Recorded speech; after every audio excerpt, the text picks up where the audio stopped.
Hail me.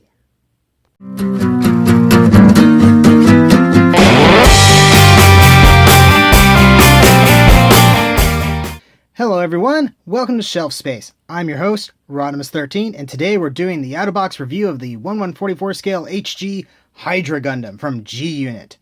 So, let's take a quick look at the box, which, as I've noted in the unboxing, is absolutely huge in comparison to some of the other kits I've looked at.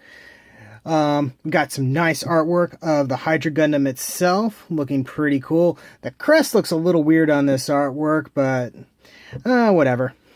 It's got its extra arms popped out, ready to go pew pew.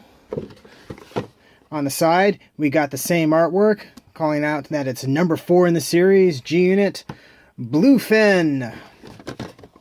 Then on the side, we got some nice painted views of the kit, its transformed state where it starts acting like the Zeong, a bunch of stuff in Japanese that I can't read still. Same artwork as the other side. And then calling it out for that one Gundam whose name I can't pronounce. So yeah, pretty cool looking. And let's put the box aside and take a look at the kit itself. And here's the Hydra Gundam itself. I have it sort of set up in its sort of basic mobile suit form, so we're going to take a look at that first. To start off, head is on a standard ball socket joint that allows for a pretty good range of movement. You can actually turn the head all the way around, which I think is supposed to be the case, because if you can see, it's got faces everywhere. Kind of makes me think of a Quintesson from Transformers. The arms are on a post here, which allows for rotation around. The armor does get in the way a little bit. The arm can rotate like so. Elbows do a 90-degree bend, and that's about it. You can rotate them though, so that's good. Fists are on a ball socket joint. You do have other hand option parts, but I'll get to that later. This part can rotate around if you deem fit. Waist can go around. And legs can not move much at all. You can move them back pretty good. And knee is practically non-existent because of the armor and the transformation ability. So kind of like the other ones, this is something that standing still looks pretty darn impressive. Now, let's see if I can get it into its transformed state.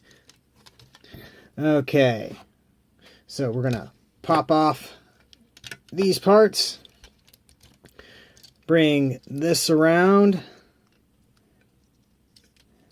and now it's all happening off camera. Oh no! It goes like that. And then on the other side.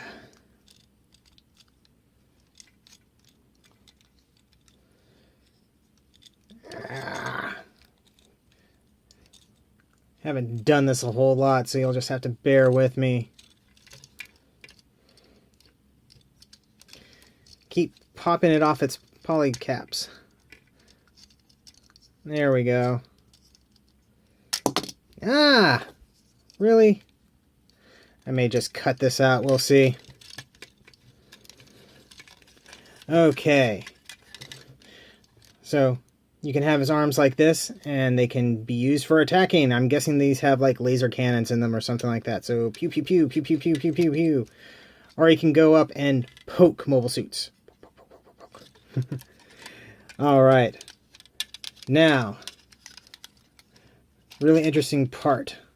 So, you flip up this panel in the back. Flip around these. And then, how do we do this? Oh, there we go. Flip that around.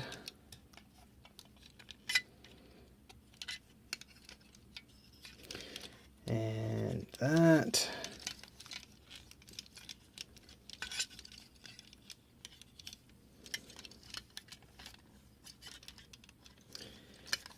And there we go. Now we're getting it to look like something. This closes up in the front.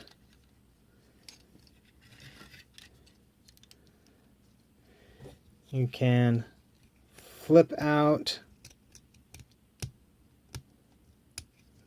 You're supposed to be able to flip out the handle here.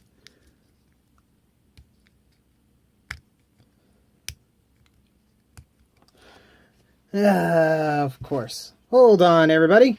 And we're back. Okay, got this guy fully transformed, got him up on an action base, so we can have a little bit better look at him in this form. And he's kind of cool, but I don't think I'm going to be displaying him like this. It's just a little bit weird. So as you can see, he has lost his legs in favor of lots of rocket boosters underneath that skirt armor. I'm guessing he's designed for high maneuverability in this state. I haven't really read any of the information about this guy, so I can't say one way or the other. But I gotta admit, I do like the extra extendo arms on there. I think they look pretty cool. And they got a bit of articulation on them too. You can move them around a little bit. You just got to be careful because everything's on very thin poly caps, so things pop out very easily. Okay, accessory-wise. Let's get you back center frame, dude. Okay, accessory-wise, we got an orange high-output beam saber-looking thing that actually looks pretty cool. Only fun bit about it is that the handle is not painted in the slightest. Just look at that. Next up, we have assorted hands. We got some fists. We got one for each hand on these. Some trigger fingers, which is really weird because while he has the gun, it doesn't have like a setup that would really need it. And then some relaxed open palms. So while having these hand options is pretty cool, it really doesn't need much, and the only holding hand it has is the trigger finger, which looks really weird when you're trying to hold a beam saber. So I actually ended up using these just regular holding hands that came off the polycap thing. Anyway, so do you want this kit? Well, if you like Gundam Wing, and you like suits that have kind of an unusual design to it, I'd say go for it. Just expect to want to have to do a lot of extra work on this thing. If you don't put the stickers on, you're going to have to paint this thing. Otherwise, it's just going to not look very good. I wouldn't recommend spending a lot of money on it, I can tell you that. But I'm happy I got it, and it was a real fun build.